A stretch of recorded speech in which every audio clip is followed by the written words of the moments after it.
யாருமே இல்லாத டீ கடையில் யாருக்குடா டீ ஆத்துறன்னு ஒரு காமெடி, ரொம்ப ஃபேமஸான காமெடி. சீரியஸா பேசிட்டு இருக்காங்க, நீங்க காமெடி உண்மை.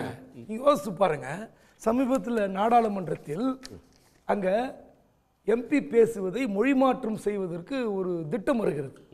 சமஸ்கிருத மொழியில் அந்த மொழி மாற்றம் செய்யப்படுகிறது. Simultaneous translation. ஆமா, யோசிச்சு பாருங்க. சமஸ்கிருத மொழியில் யாராவது படித்த எம்பிக்கள் இருக்காங்களா? அந்த மாநிலம் இருக்கா? யோசித்து பாருங்க. எம்பி தமிழ்ல பேசலாம். ஒரு நிமிஷம் ப்ளீஸ். சமஸ்கிருதத்துல பல முன்றிய அமைச்சர்கள் நீங்க சொல்ற வாஷையிலே வர ஒரு நிமிஷம் பதவி பிரமாணம் ஏத்துக்கறாங்க சார். பேச விடுங்க சார். பதவி பிரமாணம் ஆர்எஸ்எஸ் கொள்கைக்கு ரெண்டு ஒன்றிய அமைச்சர்கள் சேர்ந்து சமஸ்கிருதத்துல பேசிட்டாங்க. 10 நிமிஷம் சொல்ல முடியுமா சார் நீங்க? அதாவது இல்ல எப்படி தெரியுமா, அதான் சொல்றேன். எந்த அளவுக்கு மோசமான ஒரு சிந்தனை இப்படி வருது பாருங்க.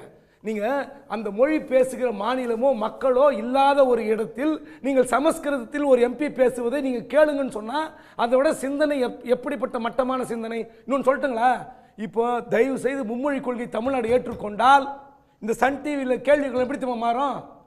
சவால் கா பச்சா, சவால் கா பகாஸ் அப்படி போட்டு குணால் வர்மா, குணால் சாகர் அப்படிதான் உட்காந்துருக்கும். ஏன் தெரியுமா? தமிழில் ஒளிபரப்பிட்டீங்க கேள்வி கேட்ட அப்புறம் தமிழ்நாட்டில் இருக்கிற மக்கள்லாம் எங்ககிட்ட செய்தி ஒலிபரப்புத்துறை அமைச்சருக்கு புகார் கொடுத்துள்ளார்கள். இந்த கேள்வி கருத்தை எங்களால் புரிந்து கொள்ள முடியவில்லை. எனவே தமிழ் ஒலிபரப்பு அந்த நிகழ்ச்சியை இந்தியில் ஒலிபரப்பு செய்யுமாறு கேட்டுக்கொள்கிறோம். அப்போ உங்களை தள்ளிட்டு குணால் வர்மா, குணால் சாகர் வருவார், குணசேகரன் இருக்க மாட்டார். நீங்கள் பேசுறது யாருக்குமே புரியாமல் பேசிட்டு இருப்பாங்க. அப்போ யோசித்து பாருங்கள், தமிழ்நாட்டில் உங்களுக்கு எது வேணும் எது வேணான்னு சொல்கிறதுக்கு. அப்புறம் டைரக்டர் அமீர் அழகாக சொன்னார், இன்றைக்கு உலக தாய்மொழி தினம். அந்த தினத்தில் இப்படிப்பட்ட ஒரு விவாதத்தை நடத்தி கொண்டிருக்கிறோம். உண்மையிலே 1938 நடந்த இந்தி போராட்டம் ஒழிக்கப்பட்ட நாள் பிப்ரவரி 21, 1940. ஆனால் பிப்ரவரி 21, 1940 தமிழர்கள் ஒழித்த அந்த இந்திக்காக இந்த உலக தாய்மொழி தினம் கொண்டாடப்படவில்லை. எதுக்கு நம்ம தாய்மொழி தினம் கொண்டாடப்படுகிறது? நம்ம சுதந்திரம் அடைந்த பிறகு பாகிஸ்தான் ரெண்டா பிரியுது, மேற்கு கிழக்குன்னு. அப்போது மேற்கு பாகிஸ்தான் தான் அங்கே ஆளுமையாக இருக்கிறது. அங்கேருந்து உத்தரவு வருகிறது. அந்த உத்தரவு வரும்போது கிழக்கு பாகிஸ்தானில் இருக்கிறவங்க வங்காளம் பேசுகிறார்கள், ஒரே மதம். ஆனால் உருது அங்கே ஏற்கலை. அதுக்கப்புறம் 1956 ஒரு பெரிய வங்க மொழி இயக்கம்ன்ற ஒரு போராட்டம் நடந்து 4 பேர் சாவறாங்க, ஜஸ்ட் 4 பேர். அதன் பிறகு தாய்மொழிக்காக உயிரிட்டதற்காக அந்த அந்த அறிஞர் வங்கதேச கவிஞர், அவர் பேர் ரஃபீக் உல் இஸ்லாம், அவர் யுனெஸ்கோக்கு ரெக்கமெண்ட் பண்றார். இந்த தாய்மொழிக்காக பாடுபட்டவர்களுக்கு இந்த தினத்தை தாய்மொழி தினமாக நீங்கள் அனுசரிக்க வேண்டும்னு. இது 2000 வருது, 99 அக்செப்ட் பண்ணி 2000 வருது. யோசித்து பாருங்க. 1938 தமிழ்நாட்டில் தாளமுத்து நடராஜன் 2 பேர் சாவுறாங்க. 65 to 67 100 பேர் செத்துருக்காங்க. ஆனால் தமிழ்நாட்டில் தாய்மொழி தினத்துக்காக போடப்பட்ட அந்த போன உயிர்களை பற்றி யாரும் கவலைப்படல. உலக அளவில் போய் யாருக்கும் போய் தெரியல. அப்படிப்பட்ட உலக தாய்மொழி தினத்தில் இப்போ நம்ம பேசிக்கொண்டிருக்கோம். இன்னொரு விஷயம் சொல்லட்டுங்களா, பங்களாதேஷுக்கும் இந்தியாவுக்கும் தேசிய கீதத்தை எழுத ஒரே கவிஞர். நம்ம உலகத்தில் எங்கேயா இருக்கா? இன்னொரு நாட்டு தேசிய கீதத்தை எழுதி இன்னொரு நாட்டுக்காரர் இருந்தால் ஏற்றுப்பாங்களா? மாற்றிருப்பாங்க. பங்களாதேஷ் அந்த நாட்டுக்கான தேசிய கீதத்தையும் இந்தியாவுக்கான தேசிய கீதத்தையும் ரவீந்திரநாத் தாகூர். அப்போ யோசித்து பாருங்க, எப்படிப்பட்ட உலகில் நம்ம சமத்துவமாக வாழ்ந்து கொண்டிருக்கிறோம். ஆனால் நீங்கள் இந்தியை தான் கொண்டு வந்தீங்களே, இந்தி கொண்டு வந்தால் என்ன தெரியுமா, அந்தந்த மாநில மொழியெல்லாம் ஆட்சி மொழியாக இருக்கணும். இந்தியை திணிக்கவே இல்லைன்றாங்க சார். அவங்க தப்பா சொல்றீங்க சார் அப்படின்றது அவங்களுடைய ஃபர்ஸ்ட் ஆர்குமெண்ட். அதான் சொல்ல வரேன்.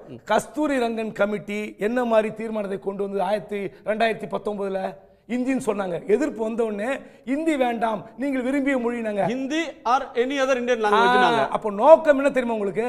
கொஞ்சம் கொஞ்சமாக உங்களுக்கு ஒரு ரொம்ப சிம்பிளாக கிளாசிக்காக சொல்கிறேன். நீங்கள் 95 96 வரை பார்த்தீங்கன்னா தமிழ்நாட்டில் எல்லா கல்லூரிகளிலும் தாவணி போட்டிருப்பாங்க, சாரி போட்டிருப்பாங்க கேர்ள்ஸ். இப்போது நீங்கள் எந்த கல்லூரியில் தாவணி சாரி கிடையாது. 2004 2005 அதிமுக ஆட்சியில் ஒரு ஜியோ போடுறாங்க, அரசு ஊழியர்கள் சல்வார் கமிஸ் போடுவதற்கு ஒரு ஜியோ போடுறாங்க. ஏன்னா கடும் எதிர்ப்பு வந்த காலம். அப்போ போடலாம், ஏன்னா பெண்களுக்கு இலகுவாக இருக்கிறது, வண்டி ஓட்டுறாங்க அப்படின்னு.